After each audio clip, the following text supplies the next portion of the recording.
Bismillahirrahmanirrahim. Assalamualaikum warahmatullahi wabarakatuh. Jumpa lagi dengan saya, Agus Setiotomo, dalam media pembelajaran keperawatan dan kesehatan umum. Dalam beberapa menit ke depan, saya akan mengajak Anda untuk memahami tentang konsep kebutuhan cairan dalam tubuh kita. Mari simak video ini hingga tuntas agar Anda tidak gagal paham. Dan terus berikan dukungan pada channel ini.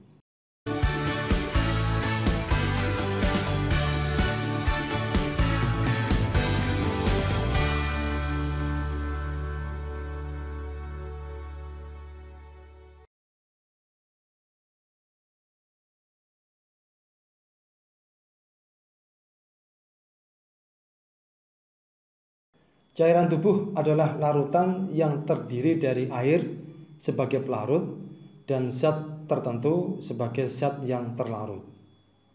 Dan salah satunya sebagai zat yang terlarut ini ada elektrolit, di mana elektrolit merupakan zat kimia yang menghasilkan partikel-partikel bermuatan listrik yang kita sebut dengan ion jika berada dalam larutan.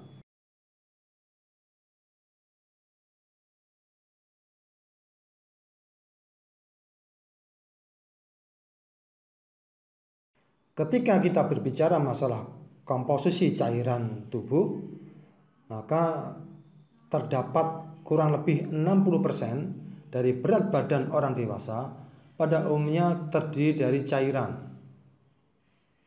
Cairan tubuh itu sendiri terdiri dari dua kompartemen, yaitu ruang intraseluler atau cairan dalam sel sebesar 40% dan ruang ekstraseluler atau cairan luar sel sebesar 20%. Kompartemen cairan ekstrasel lebih jelas dibagi menjadi beberapa ruang.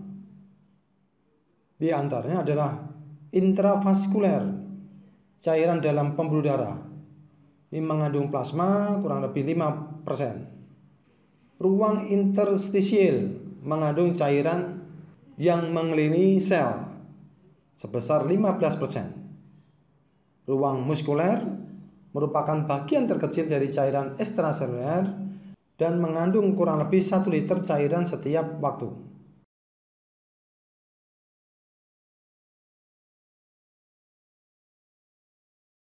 Cairan tubuh normalnya berpindah antara kedua kompartemen atau ruang utama dalam upaya untuk mempertahankan keseimbangan nilai cairan.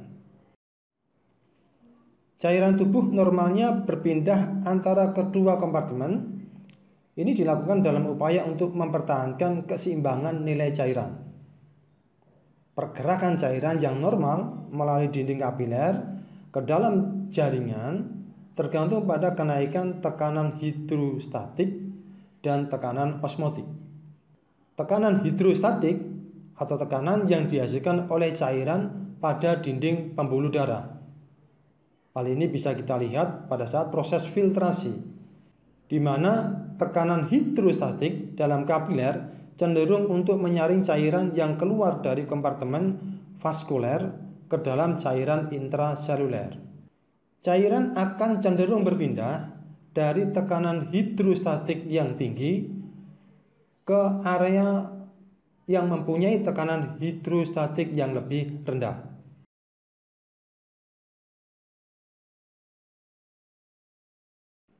Tekanan osmotik. Tekanan osmotik ini memungkinkan terjadinya perpindahan air melalui membran dari daerah dengan konsentrasi zat terlarut yang rendah dengan konsentrasi zat terlarut tinggi sampai dengan kedua konsentrasi tersebut menjadi sama. Atau kita bisa simpulkan bahwa osmotik ini terjadinya perpindahan dari tekanan hipotonik ke arah tekanan hipertonik. Selain pengaruh dari tekanan hidrostatik dan tekanan osmotik, maka kita bisa melihat juga adanya peran dari pompa natrium dan kalium di dalam proses pergerakan atau perpindahan cairan. Konsentrasi natrium lebih besar dalam cairan ekstraseluler dibanding dalam cairan intraseluler. Oleh karena itu, ada kecenderungan natrium untuk memasuki sel dengan cara difusi. Hal ini diimbangi juga oleh pompa natrium kalium yang terdapat pada membran sel. Dan sel aktif memindahkan natrium dari sel ke dalam cairan ekstraseluler. Sebaliknya, konsentrasi kalium intraseluler yang terjadi dipertahankan dengan memompakan kalium ke dalam sel.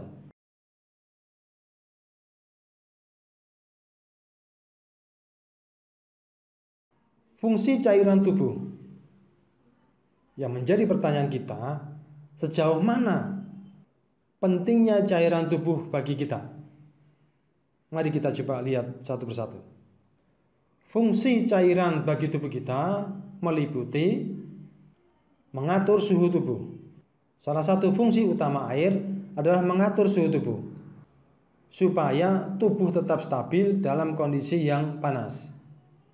Misalnya, setelah 12 jam lebih berpuasa, Anda merasa tubuh haus. Terus rasanya ada hangat di dalam tubuh. Itu terjadi akibat dehidrasi karena udara di luar sangat panas. Nah, air berfungsi mengatur suhu tubuh supaya tetap stabil dalam kondisi yang panas. Melembabkan dan membasahi mukosa.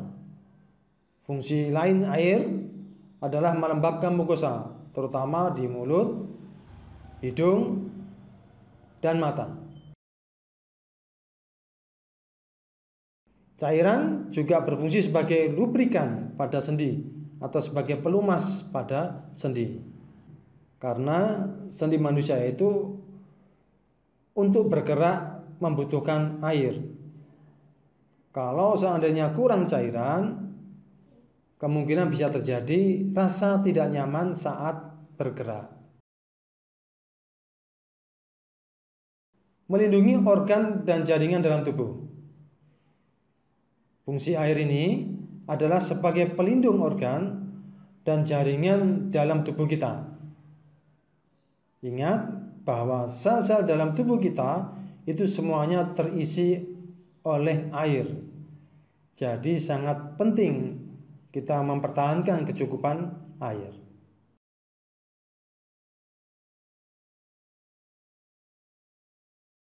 Mencegah konstipasi. Kalau kita berbicara masalah konstipasi, kebanyakan orang akan berpikir bahwa masalah serat yang menjadi penyebab terjadinya konstipasi. Ini bisa saja terjadi, tapi jangan lupa bahwa air juga punya peran di sini. Sebelum dibuang menjadi kotoran, air itu diabsorpsi oleh tubuh. Kalau Anda kurang minum, akibatnya konsistensi kotoran juga akan menjadi lebih keras dan kondisi ini akan mempersulit untuk buang air besar.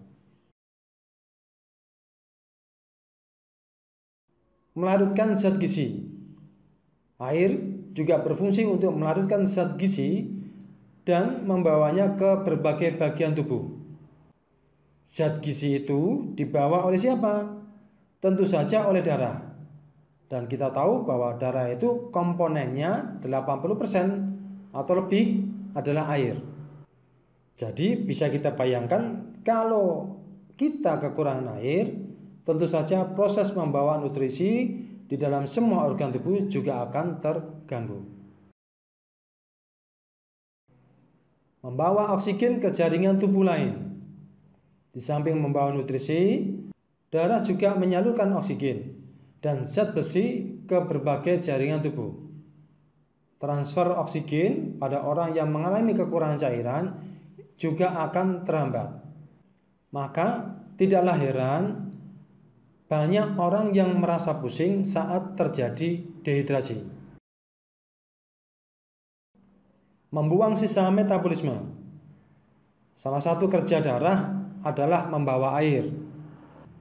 Membuang sisa metabolisme dan membantu proses biokimia. Jadi, di dalam tubuh manusia itu ada proses biokimia untuk mencerna karbohidrat, protein, lemak. Semuanya itu butuh air sebagai buffernya. Tanpa air, tubuh tidak dapat memetabolisme zat-zat tertentu. Dan tentu saja metabolisme tubuh juga akan terganggu.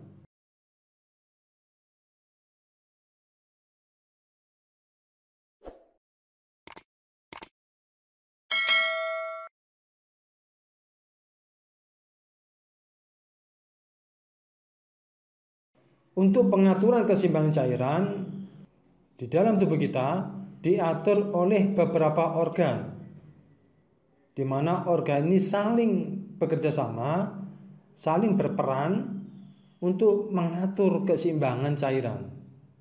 Organ tersebut meliputi ginjal.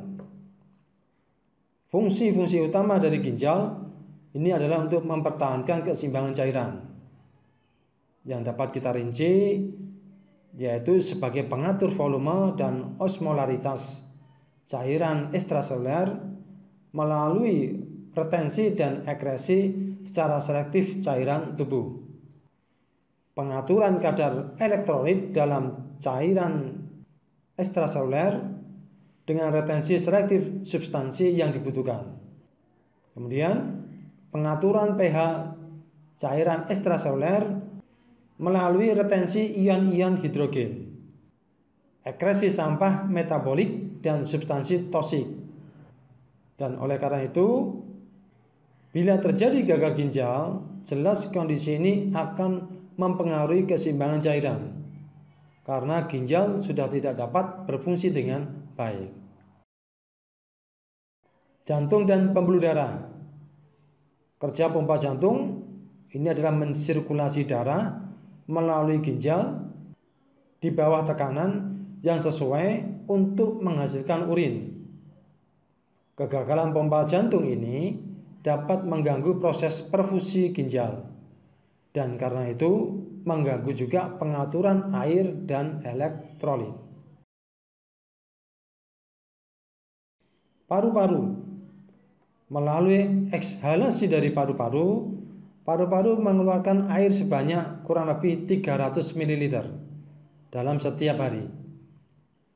Pada kondisi yang abnormal seperti hipernu atau batuk yang terus-menerus akan memperbanyak kehilangan air.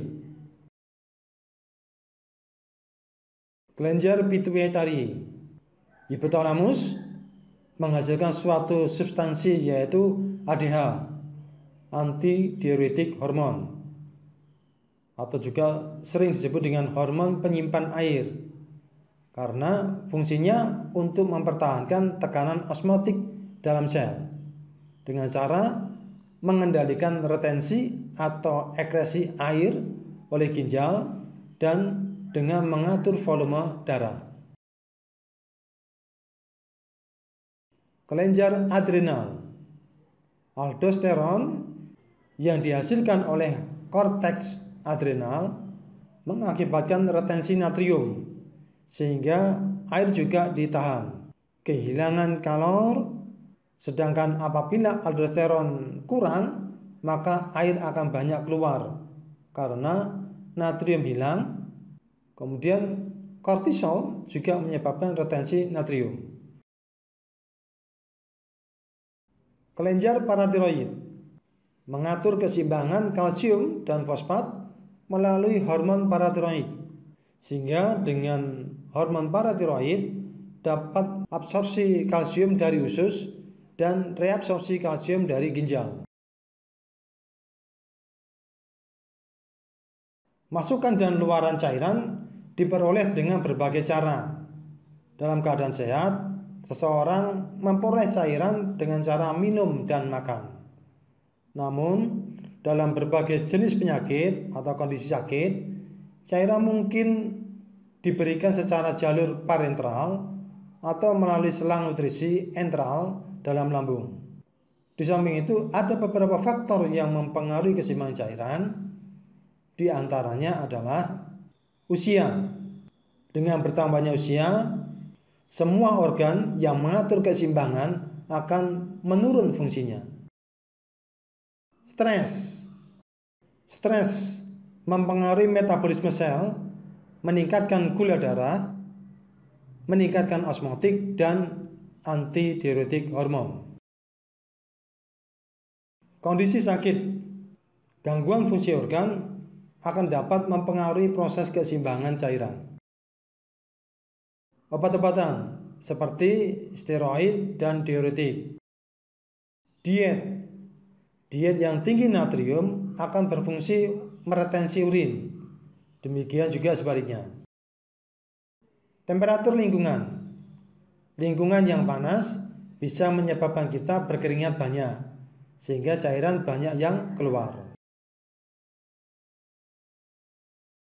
Dan sebagai penutup dalam pembelajaran saat ini, kita dapat menarik sebuah kesimpulan di mana sebagian besar tubuh manusia terdiri dari cairan. Dan bila terjadi kekurangan maupun kelebihan akan berpengaruh pada status kesehatan. Sehingga dalam hal ini penting bagi kita untuk menjaga keseimbangan cairan tubuh. Terima kasih atas perhatiannya, dan sebagai kelanjutan materi ini kita akan membahas pengkajian pada gangguan pemenuhan kebutuhan cairan yang akan kita jelaskan dalam video pembelajaran berikutnya. Akhirul kalam, wassalamualaikum warahmatullahi wabarakatuh.